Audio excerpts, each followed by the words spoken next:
आनंद मठ। आनंद मठ और ऋषियों की अनमोल धरोहर को संजोएं।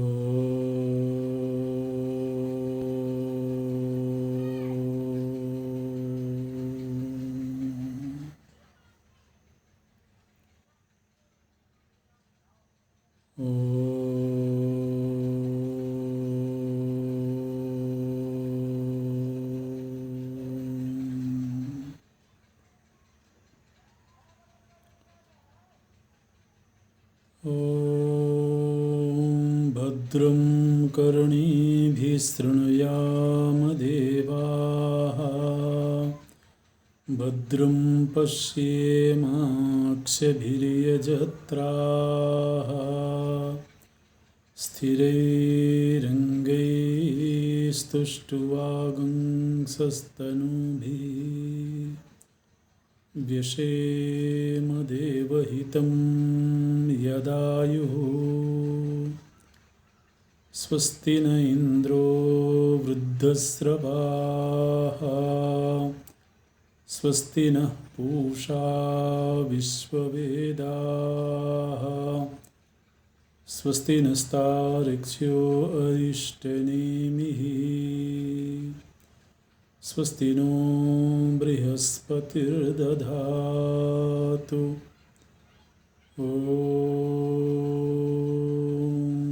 शान्ति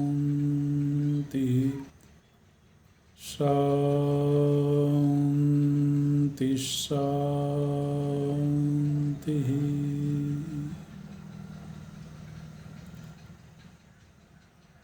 सच्चिदानन्दरूपाय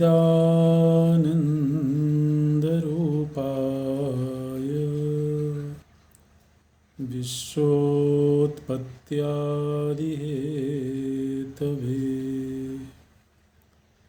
तापत्रयविनाशाय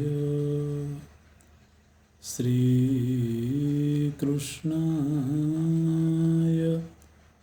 वयं नमः। श्रीकृष्णाय वयं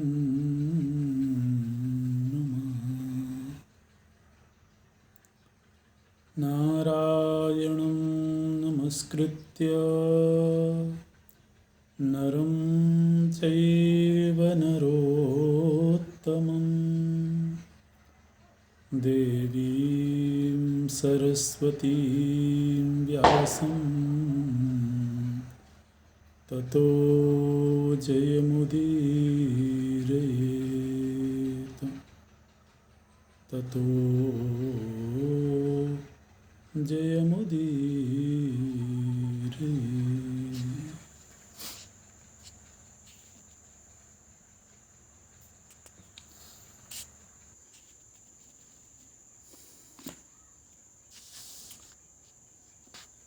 भगवान वेदव्यास जी के द्वारा नियोग विधि से विचित्रवीर्य की दो पत्नियों अंबिका और अंबालिका के गर्भ से संतान उत्पन्न की गई हैं।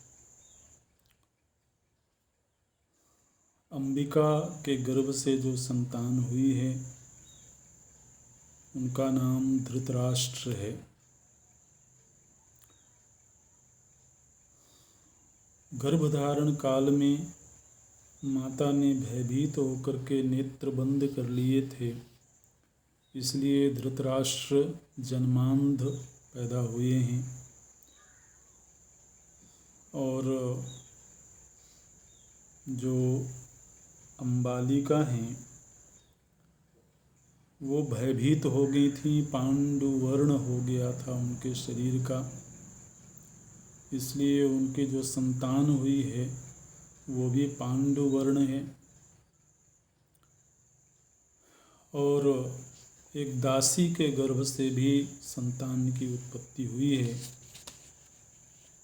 उस रूप में स्वयं धर्मराज ही अवतरित हुए हैं महात्मा विदुर के रूप में। तो इस तरह से भगवान वेदव्यास जी के 3 संतान इस तरीके से मानी जाएंगी, धृतराष्ट्र, पांडु और विदुर। पिता की दृष्टि से तीनों भाई हैं। अब जब ये बड़े हुए तो इस समय तक भीष्म पितामह ही राज्य का संचालन कर रहे थे, बिना राजगद्दी पर बैठे। लेकिन जब ये तीनों बालक बड़े हुए हैं तो धृतराष्ट्र अंधे हैं, इसलिए उनको राजा नहीं बनाया जा सकता है। विदुर शूद्रा के गर्भ से पैदा हुए हैं, इसलिए उन्हें भी राजा नहीं बनाया जा सकता। तो पांडु को राजा बनाया गया है। इसके पूर्व वर्णन है यहाँ पर कि भीष्म पितामह इन तीनों ही बालकों को अपने पुत्र की तरह से पालते हैं, इनकी शिक्षा दीक्षा की व्यवस्था करते हैं और विधिवत शिक्षा दीक्षा संपन्न होने के बाद महाराज पांडु को राजा बनाया गया है। अब जब ये विवाह के योग्य हुए हैं तो भीष्म पितामह ही आगे भी अपनी भूमिकाओं का निर्वाह करते हुए सबसे पहले धृतराष्ट्र के विवाह की तैयारी करते हैं। और गांधार देश है, वहाँ राजा हैं सुबल। तो गांधार देश के राजा सुबल की पुत्री हैं गांधारी। भीष्म पितामह ने धृतराष्ट्र के साथ विवाह का प्रस्ताव महाराज सुबल के पास भेजा है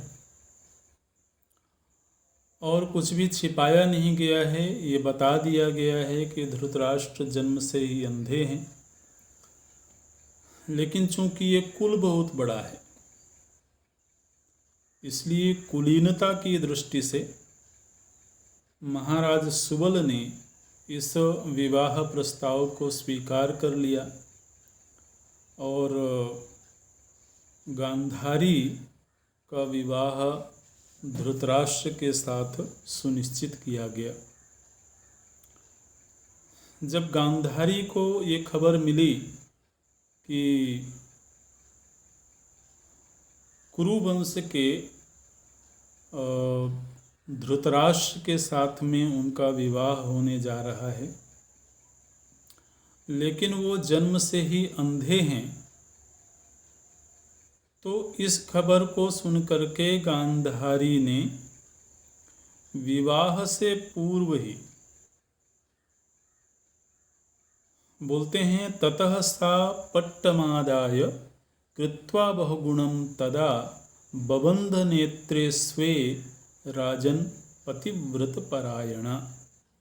तो गांधारी ने रेशमी वस्त्र लेकर के और उसके कई तह बना करके अपने आँखों में पट्टी बांध लिया। पट्टी क्यों बांध लिया?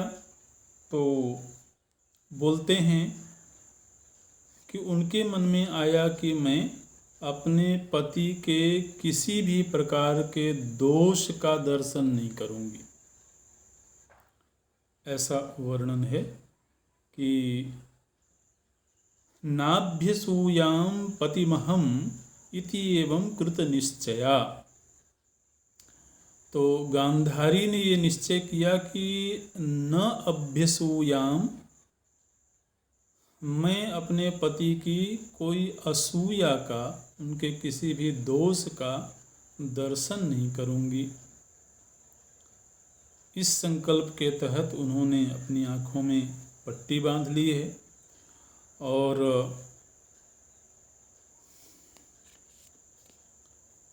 गांधारी के भाई हैं शकुनी।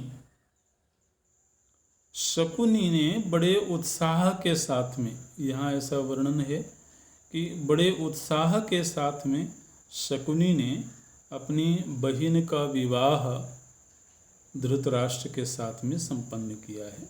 दत्वा स भगिनीं वीरो यथार्हं च परिच्छदं पुनरायात स्वनगरं भीष्मेण प्रतिपूजितः।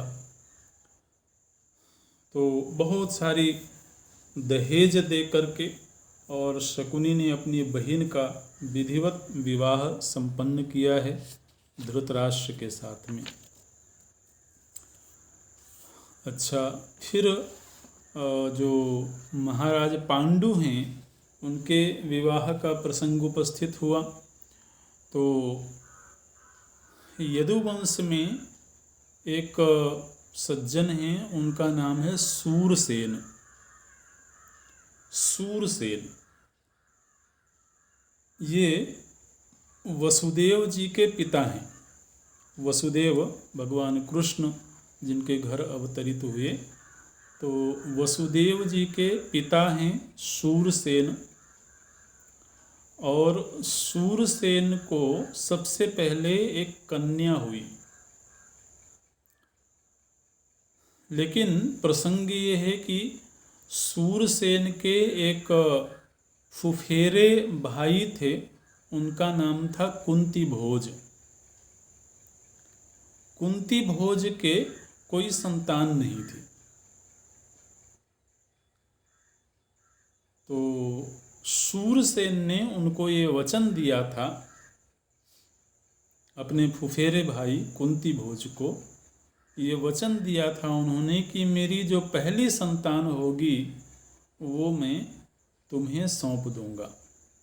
क्योंकि तुम निसंतान हो, इसलिए तुम्हें भी संतान सुख की प्राप्ति होनी चाहिए। इसलिए मेरी प्रथम संतान जो भी होगी, वो चाहे पुत्र हो या पुत्री हो, वो मैं तुम्हें सौंप दूंगा। तो इस तरह से वचनबद्ध थे। सूरसेन की जो प्रथम संतान हुई है वो एक कन्या हुई है। उनका नाम रखा गया था पृथा। पृथा नाम रखा गया था। तो पूर्व के वचन के अनुसार सूरसेन ने अपनी उस लड़की को कुंती भोज को दे दिया था। तो फिर कुंती भोज ने ही पृथा का पालन पोषण किया और इसलिए उस बालिका का एक नाम पड़ा कुंती। कुंती भोज के द्वारा पालित होने के कारण उनका नाम कुंती पड़ा। तो इस तरह से ये ध्यान में रखें कि कुंती जो हैं वो वसुदेव जी की बहन है ना। इसीलिए भगवान कृष्ण और पांडव भाई भाई ही थे। तो ये जो प्रथा हैं, ये जब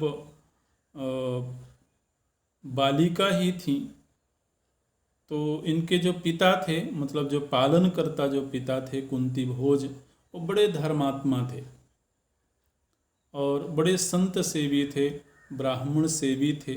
तो प्रायः उनके घर में कोई न कोई महात्मा आते रहते थे।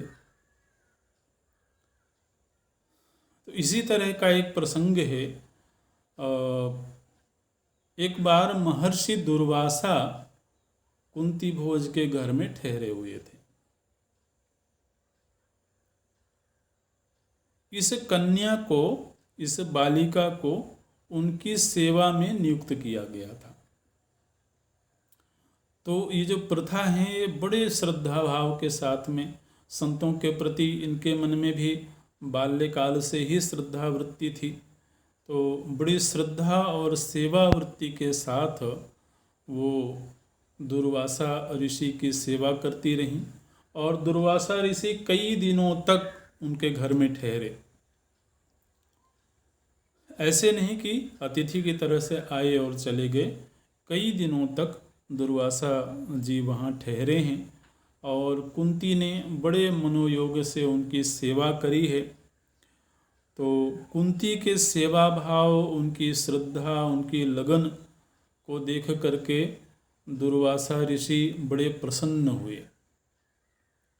बड़ा अच्छा लगा उनको उस बालिका की सेवा वृत्ति को देख करके। तो दुर्वासा ऋषि ने उस बालिका को एक वशीकरण मंत्र दिया। बोलते हैं तस्यै स प्रददौ मंत्रम आपद्धर्मान ववेक्षया। कभी कोई आपत्ति की घड़ी आ जाए, कभी कोई संकट की घड़ी आ जाए, तो उस संकट की घड़ी में प्रयोग करने के लिए एक वशीकरण मंत्र दिया गया। ये मंत्र शक्ति जो होती है वह दुरुपयोग के लिए नहीं होती है, धर्म का संरक्षण करने के लिए होती है, धर्म रक्षा के लिए होती है। तो बालिका को योग्य देख करके दुर्वासा ऋषि ने उन्हें वो शक्ति प्रदान करी। अच्छा, जब दुर्वासा ऋषि चले गए तो अभी तो ये प्रथा बालिका ही थी, बहुत बड़ी नहीं हुई थी।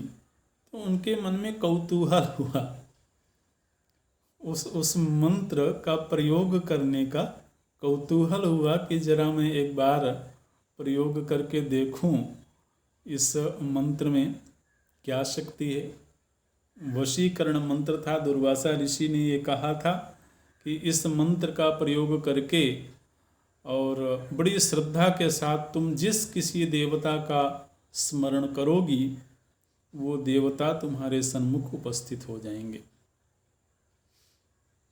तो एक तरह से दैवी सत्ताओं के वशीकरण का ये मंत्र था।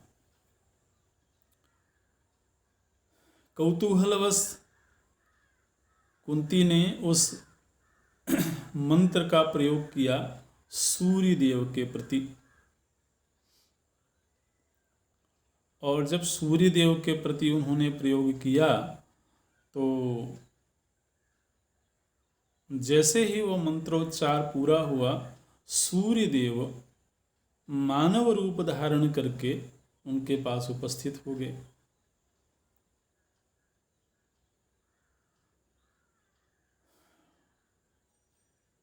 और उसमें एक विधान ये था कि जब भी किसी दैवी सत्ता को आमंत्रित किया जाएगा तो उसका भी प्रयोजन मुख्य रूप से संतान प्राप्ति होगी।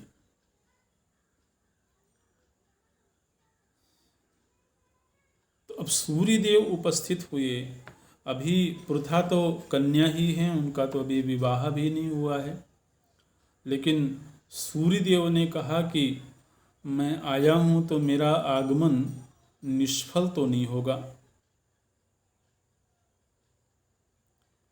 कुंती एकदम से डर गई, भयभीत हो गई।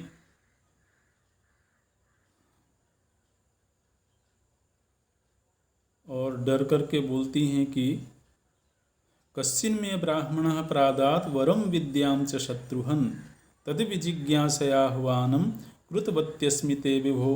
उन्होंने कहा कि किसी ब्राह्मण ने मुझे एक विद्या प्रदान करी थी और कौतूहलवश, केवल जिज्ञासावश मैंने इस मंत्र का प्रयोग किया था। कोई संतान प्राप्ति की इच्छा से मैंने इस मंत्र का प्रयोग नहीं किया था, क्योंकि अभी तो मैं अविवाहिता हूँ। तो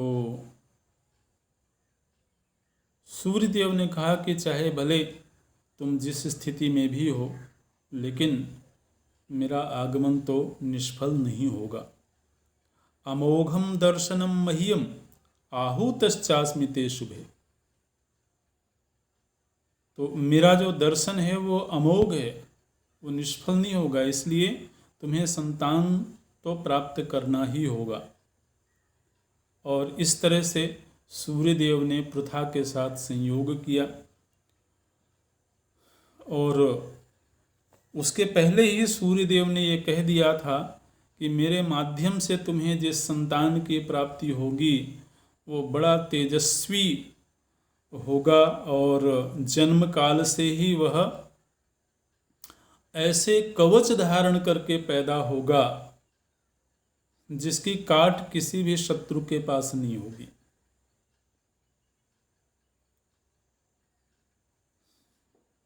कालांतर में जब पृथा को संतान की प्राप्ति हुई तो चूंकि वो बहुत डरी हुई थी, बहुत भयभीत थी, लोक लज्जा का भय था उनको, तो संतान जब हुई तो जन्म काल से ही उस शिशु के शरीर में कुंडल थे, कुंडल धारण किए हुए थे और कवच धारण किए हुए थे। तो कवच और कुंडल धारण किए हुए ही वो संतान पैदा हुई। लेकिन उस शिशु को पृथा अपने पास में रख नहीं सकती थी, इसलिए उन्होंने उस बालक को जल में प्रवाहित कर दिया। जल में जब प्रवाहित कर दिया उन्होंने, तो एक सूत पुत्र था, उसका नाम था अधिरथ, और अधिरथ की पत्नी थी राधा। तो अधिरथ और राधा, इनको वह शिशु प्राप्त हुआ है नदी में। तो उन्होंने उस शिशु का पालन पोषण किया और कवच कुंडल धारण किए हुए ही, कवच कुंडल को मतलब जो भी दिव्य चीज़ें होती हैं उनको वसु भी कहा जाता है। तो वसु धारण किए हुए ही ये बालक प्राप्त हुआ था, इसलिए उन लोगों ने उस बालक का नाम वसुषेण रखा। और कर्ण में कुंडल धारण किए हुए थे, इसलिए उसका नाम कर्ण हुआ। और सूत पुत्र अधिरथ ने उस बालक का पालन पोषण किया। बहुत तेजस्वी वो बालक था, स्वयं सूर्य पुत्र ही है, सूर्यांश ही है। तो बाल्यकाल से ही वो सूर्योपास्थान करते थे, सूर्य की उपासना करते थे। और उनका ऐसा नियम था कि सूर्योपास्थान करने के अगले ही क्षण में किसी भी ब्राह्मण के द्वारा कुछ भी मांगा जाएगा यदि, तो वो दे देंगे। दानवीर के रूप में उनकी बड़ी प्रसिद्धि हुई है आगे चल करके। तो ये यहाँ पर जन्म का प्रसंग है, हालांकि ये विस्तार से आगे भी आएगा। तो एक बार सूर्य देव ने उनको स्वप्न में दर्शन दिया था और उनसे कहा था कि देखो, अगली प्रातः काल एक ब्राह्मण के वेश में इंद्र तुम्हारे पास में आएंगे और वो तुमसे कवच और कुंडल की मांग करेंगे। ये प्रसंग है जिस समय पर महाभारत का युद्ध का प्रसंग आता है, तो उस समय का ये प्रकरण है, लेकिन यहाँ संक्षेप में बताया गया है। तो सूर्यदेव ने एक तरह से उनको सतर्क किया, सचेत किया कि उस समय पर छल से इंद्रदेव ब्राह्मण बन करके तुम्हारे पास आएंगे, तुमसे कवच और कुंडल की मांग करेंगे, लेकिन तुम देना मत।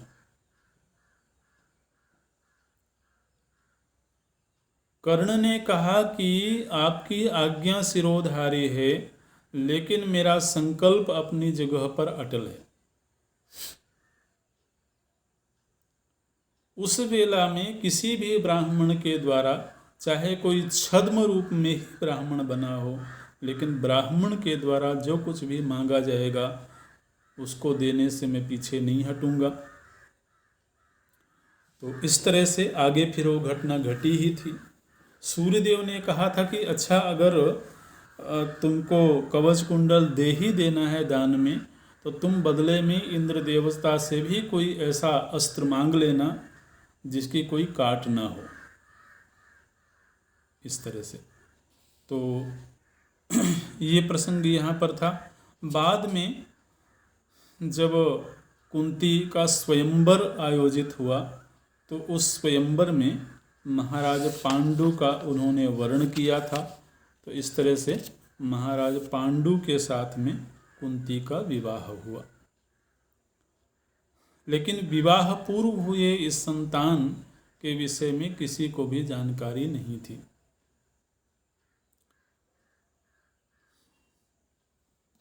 कुछ दिनों का बाद में भीष्म पितामह के मन में ऐसा भाव आया कि महाराज पांडु का दूसरा विवाह भी करना चाहिए हमको।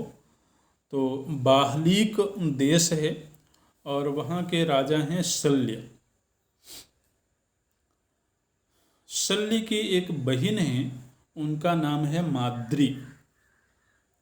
तो भीष्म पितामह के द्वारा उनके सामने प्रस्ताव भेजा गया कि हम महाराज पांडु के विवाह के लिए आपकी बहन का हाथ मांगते हैं।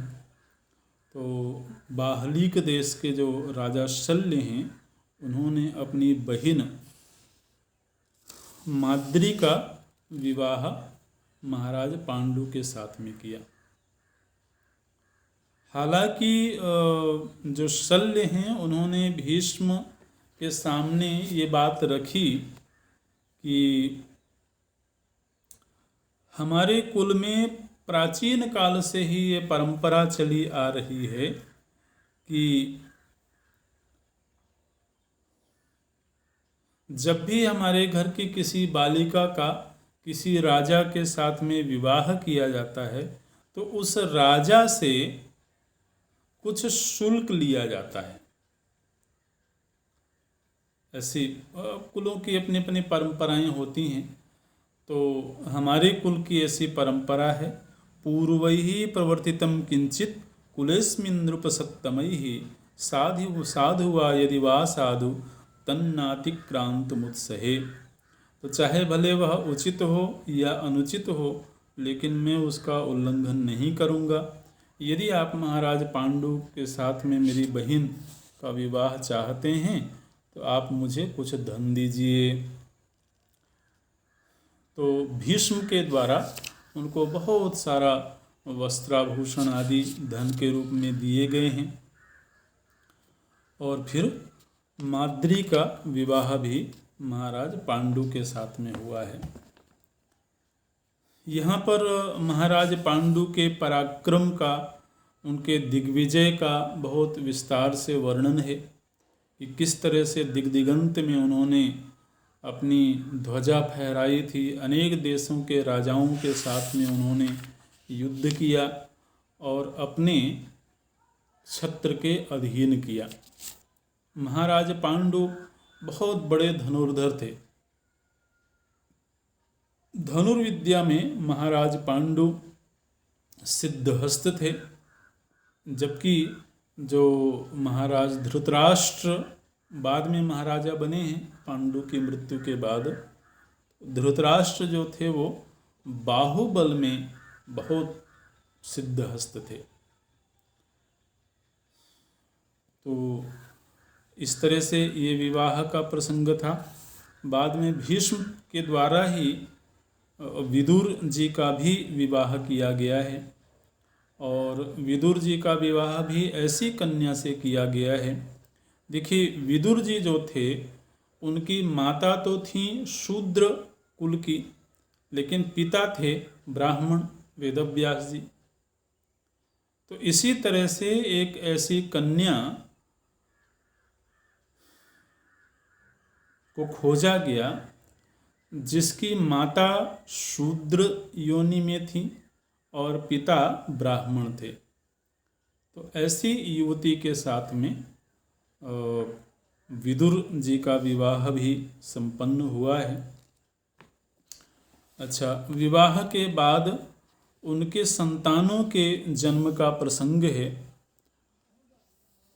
और प्रसंग ये है कि गांधारी जो थी, उन्होंने जब वो अपने पिता के यहाँ थीं तभी उन्होंने भगवान शिव की आराधना करके और उनसे 100 पुत्रों का वरदान मांगा था। माता गांधारी ने अपने पिता के घर में रहते हुए ही भगवान महादेव की आराधना करके उनसे 100 पुत्रों का वरदान मांगा था। कालांतर में जब वो अपने ससुराल आ गई थीं हस्तिनापुर, तो हस्तिनापुर में भी एक बार उन्होंने भगवान वेदव्यास जी की सेवा करी थी। भूख प्यास से व्याकुल होकर के वो वहाँ आए थे भोजन के लिए, तो उनको भोजन करा के बहुत संतुष्ट किया था। तो भगवान वेदव्यास जी से भी माता गांधारी ने 100 पुत्रों का वरदान मांगा था। भगवान वेदव्यास जी के द्वारा वो वरदान दे दिया गया था। कालांतर में माता गांधारी ने गर्भ धारण किया और 2 वर्ष तक शिशु का जन्म नहीं हुआ। 2 वर्ष तक उन्होंने गर्भ को अपने उदर में ही धारण करके रखा। और इस बीच में उनको खबर मिली कि उनकी जो देवरानी हैं कुंती, उनको एक संतान हो गई है।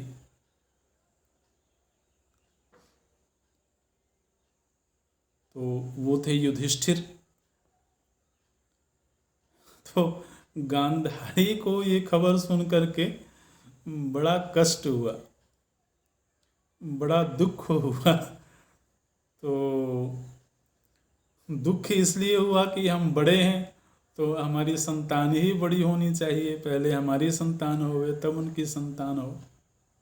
क्योंकि उस दुख की बात ये भी थी ना कि उस कुल में या कोई भी राजकुल हो, राजकुल में जो भी पुत्र सबसे बड़ा होता है वही राजा बनता है। तो हालांकि धृतराष्ट्र सबसे बड़े थे, लेकिन जन्मांध होने के कारण उन्हें राजा नहीं बनाया गया।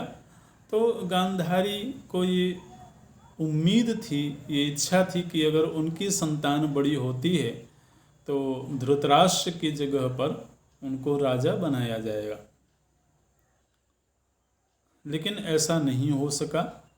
कुंती को प्रथम संतान हो गई और ये खबर सुन करके उनको बड़ी पीड़ा हुई। अच्छा, ततः सकालेन सा गर्भम धृतराष्ट्रादथा गृहीत संवत्सरद्वयं तम तु गांधारी गर्भ माहितम अप्रजा धारयामास ततस्ताम दुःखमाविशत् श्रुत्वा कुंती सुतं जातम बालार्क समतेजसम। तो गांधारी को कष्ट था इस बात का कि 2 वर्ष हो गए हैं और उनको संतान अभी तक हुई नहीं है, गर्भ धारण किया हुआ है उन्होंने। तो एक दिन अकेले में, देखिए बड़े अद्भुत प्रसंग हैं, एक दिन अकेले में उन्होंने क्या किया, अपने उदर में जोर का आघात किया। 2 वर्ष हो गए हैं और मेरे गर्भ से अभी तक संतान नहीं पैदा हो रही है। जोर का आघात उन्होंने अपने उदर में किया है। और जब इस तरह से आघात किया, अब ये देखिए जो ईर्ष्या, ये जो वृत्ति होती है, ये व्यक्ति से कुछ भी करवाती है। जब उन्होंने जोर का आघात किया है तो उससे एक मांस पिंड, जिसे गर्भपात हो जाता है, उस तरीके से गर्भपात हुआ है और उसमें एक मांस पिंड प्रकट हुआ है जिसमें भी कोई अंग प्रत्यंग नहीं बने हुए हैं। अच्छा, और वह पिंड भी बड़ा कठोर था, बड़ा ठोस था पिंड वो।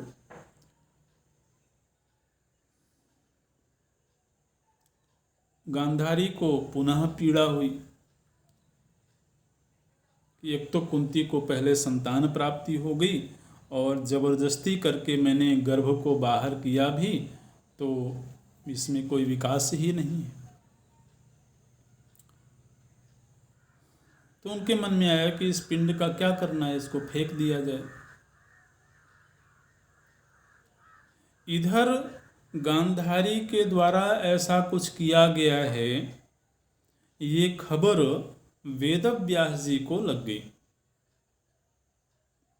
वेदव्यास जी तत्क्षण, इसके पहले कि वो उस मांस पिंड को फेंक देते या उसके साथ कुछ करते, बहुत शीघ्र ही वेदव्यास जी वहाँ राजभवन में उपस्थित हुए हैं और सीधे वो गांधारी से मिले हैं। गांधारी से वेदव्यास जी ने पूछा कि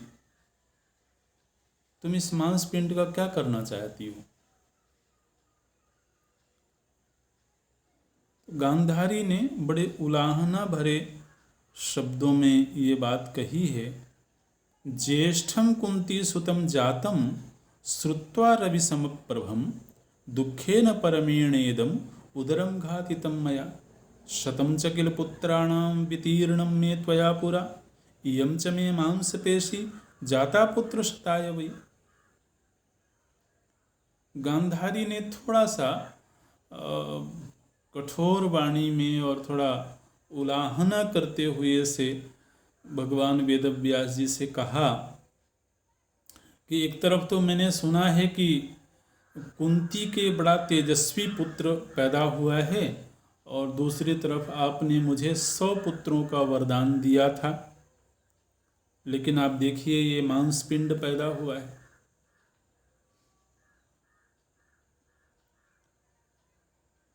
तो इसका क्या करेंगे। तो वेदव्यास जी ने कहा कि देखो, चिंता की बात नहीं है, मेरे संकल्प के अनुसार ही ये घटना घट रही है। तुम ऐसा करो कि 100 मटके तैयार करवाओ। 100 मटके मंगवाओ और उनको बहुत ही गोपनीय स्थान पर रखो और दूसरी तरफ यह जो मांस पिंड है इसको बहुत सुरक्षित रख करके और इसको शीतल जल से इसका सिंचन करती रहो। तो वेदव्यास जी की आज्ञा के अनुसार वह जो मांस पिंड था उसको बहुत सुरक्षित तरीके से रख करके शीतल जल से उसका सिंचन किया गया। कुछ ही समय के अंतराल में वह जो मांस पिंड था उसके 100 टुकड़े हो गए अपने आप ही, और हर टुकड़ा लगभग अंगूठे की पोर के आकार का था। और वेदव्यास जी ने कह दिया था कि 100 घड़े मंगवा करके बहुत सुरक्षित स्थान पर उनको रखा जाए। और जब ये इस पिंड के 100 टुकड़े हुए हैं तो वेदव्यास जी की आज्ञा के अनुसार ही सभी कुंडों में एक एक पिंड को रख दिया गया। जिस समय पर ये प्रसंग चल रहा था उस समय पर गांधारी, माता गांधारी के मन में ये इच्छा भीतर ही भीतर चल रही थी कि हालांकि वेदव्यास जी ने मुझे 100 पुत्रों का वरदान दिया है, इसलिए 100 संतानें होंगी और वो भी पुत्र के रूप में होंगी, लेकिन अगर एक पुत्री भी होती तो अच्छा था, ऐसा उनके मन में भाव चल रहा था, उनके मन में ख्याल चल रहा था। और उसी ख्याल में वेदव्यास जी के कथनानुसार जो कुछ भी करना था वो कर रही थी। 2 वर्ष तक उन घड़ों को बहुत सुरक्षित ढंग से रखा गया और 2 वर्ष बीत जाने के बाद भगवान वेदव्यास जी की आज्ञा से ही जिस क्रम से पिंडों को अलग अलग घड़ों में रखा गया था, रख करके ढक्कन से बंद कर दिया गया था, उसी क्रम से उन घड़ों को खोला गया।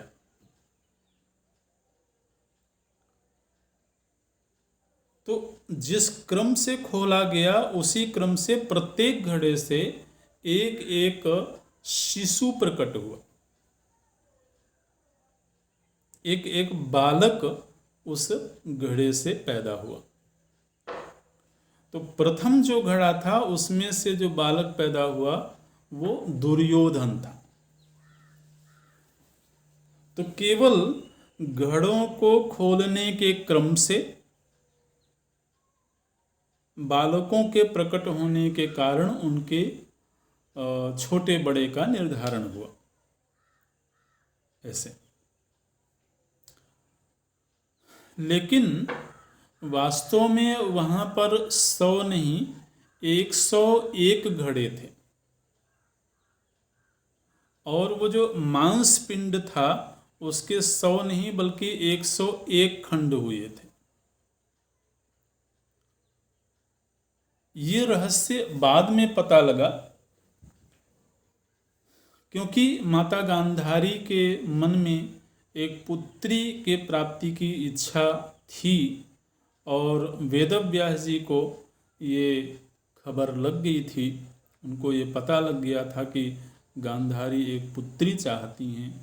तो इस तरह से 100 घड़ों से तो पुत्र पैदा हुए, लेकिन एक जो घड़ा शेष था उससे एक पुत्री का जन्म हुआ। उस पुत्री का नाम है दुश्शला। दुश्शला और इन्हीं का विवाह जयद्रथ के साथ में किया गया था। आगे वो प्रसंग आएगा। तो इस तरह से धृतराष्ट्र के 100 पुत्र हुए और असल में इसी बीच में उनका एक बार एक वैश्य कुल की दासी के साथ भी संयोग हो गया था, तो उससे भी एक संतान की प्राप्ति हुई थी। उसका नाम युयुत्सु रखा गया था। वो भी बड़े सम्राट हुए हैं, तो वो भी धृतराष्ट्र के ही पुत्र थे। जिस समय पर दुर्योधन का जन्म हुआ उसका विशेष रूप से यहाँ पर प्रसंग आया है। वो प्रसंग क्या है कि हमारे सभी पुराणों में जिस समय पर दैवी सत्ताओं का अवतरण होता है, भगवान का अवतार होता है या किसी देव रूप जीव का जन्म होता है, उस समय पर उस जगह की परिस्थिति का वर्णन किया जाता है। बड़े शुभ शकुन होते हैं।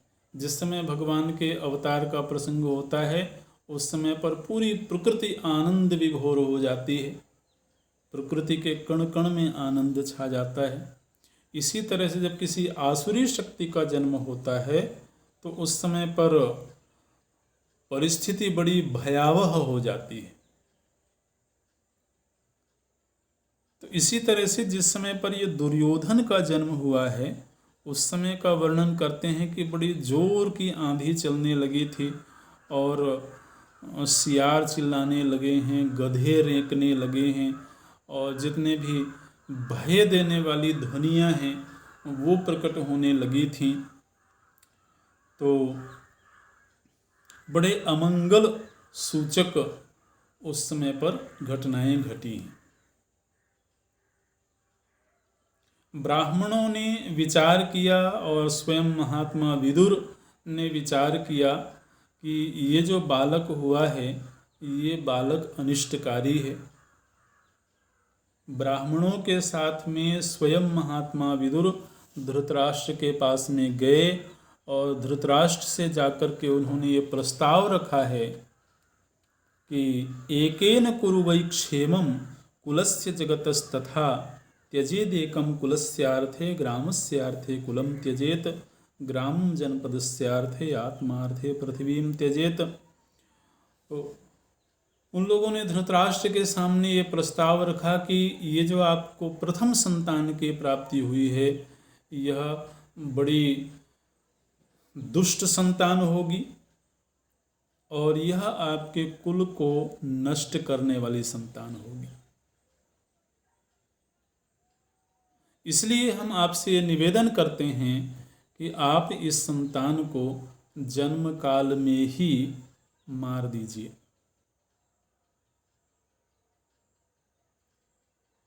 आपके 100 पुत्र हुए हैं, उनमें से अगर आप एक पुत्र की हानि भी हो जाएगी तो उससे भी आपको कोई हानि नहीं होनी है। आपके पास में 99 पुत्र होंगे। लेकिन जिस तरह की सूचनाएं प्रकृति दे रही है, जिस तरह के अपशकुन हो रहे हैं, उससे ऐसा लग रहा है कि यह संतान आपके कुल के लिए बड़ी घातक होगी। तो आप इस संतान को नष्ट कर दीजिए। लेकिन धृतराष्ट्र पुत्र मोह में जकड़े हुए थे तो उन्होंने उस प्रस्ताव को स्वीकार नहीं किया।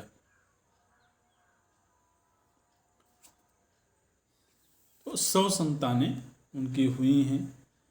दुश्शला जो पुत्री हुई थी उसके जन्म का प्रसंग भी देखा हम लोगों ने। यहाँ पर उन 100 पुत्रों के नाम का यहाँ पर वर्णन किया गया है। अच्छा, अब दूसरी तरफ जो महाराज पांडु हैं, तो महाराज पांडु का प्रसंग यहाँ पर आरंभ होता है। महाराज पांडु एक बार शिकार खेलने के लिए वन में गए हुए थे और शिकार खेलते हुए उन्होंने एक मृग को देखा है। बहुत विशाल का एक मृग था और वह मृगी के साथ में मैथुन क्रिया में संलग्न था। उसी समय पर महाराज पांडु के द्वारा उन दोनों को ही बाणों से बींध दिया गया है। कई बाण महाराज पांडु ने उस मृग और मृगी को मारा है और जैसे ही वो दोनों उन बाणों से घायल हुए हैं तो वो जो मृग है वो मनुष्य की वाणी में बोल पड़ा और उसने महाराज पांडु से कहा कि मैं आपको जानता हूँ, आप बड़े यशस्वी महाराज पांडु हैं, लेकिन आपने यह जो कार्य किया है ये कार्य आपको शोभा नहीं देता है। आपने बड़ा अशोभनीय कार्य किया है।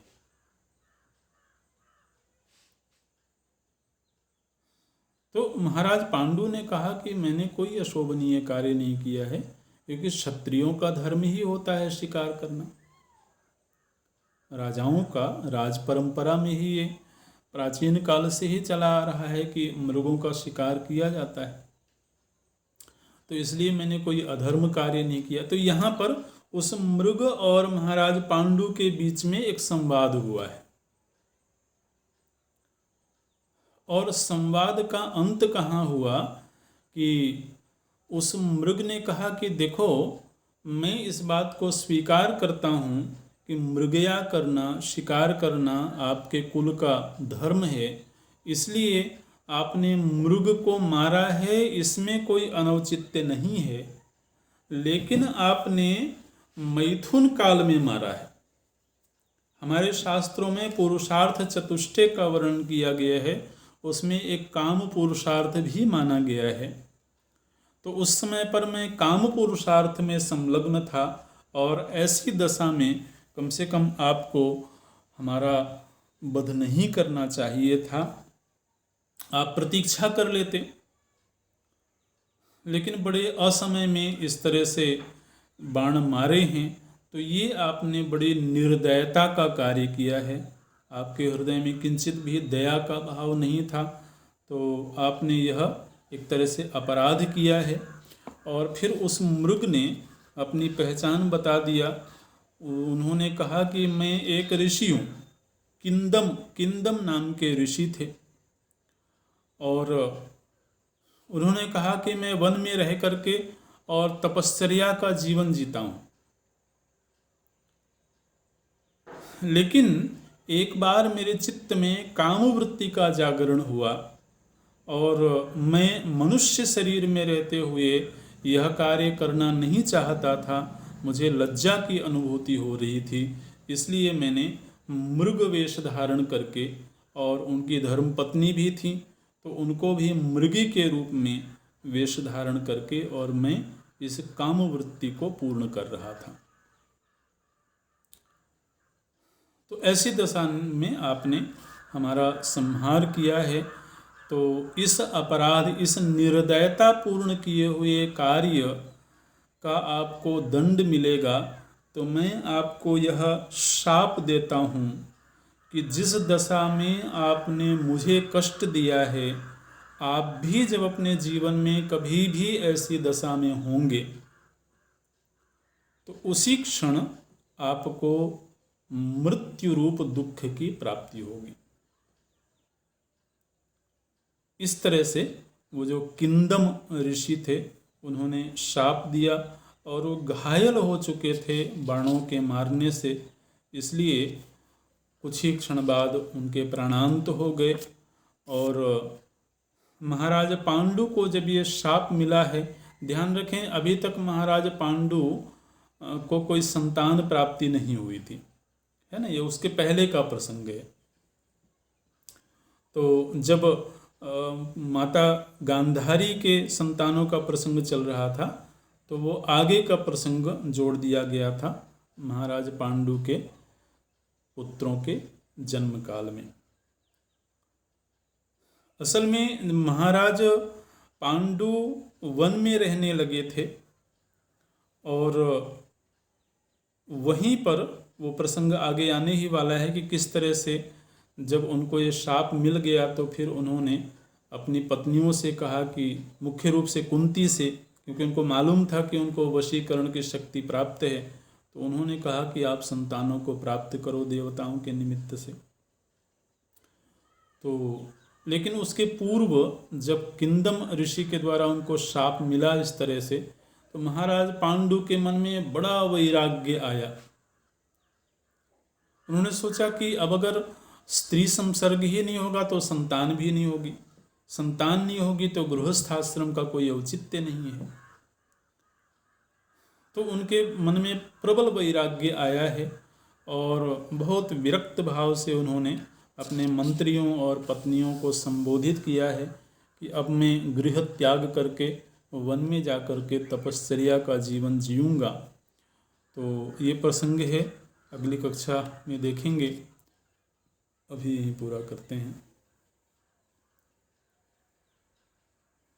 ओम पूर्णमदः पूर्णमिदं पूर्णात् पूर्णमुदच्यते पूर्णस्य पूर्णमादाय पूर्णमेवावशिष्यते। ओम शांति शांति शांति। हरि ओम श्री गुरुभ्यो नमः। हरि ओम।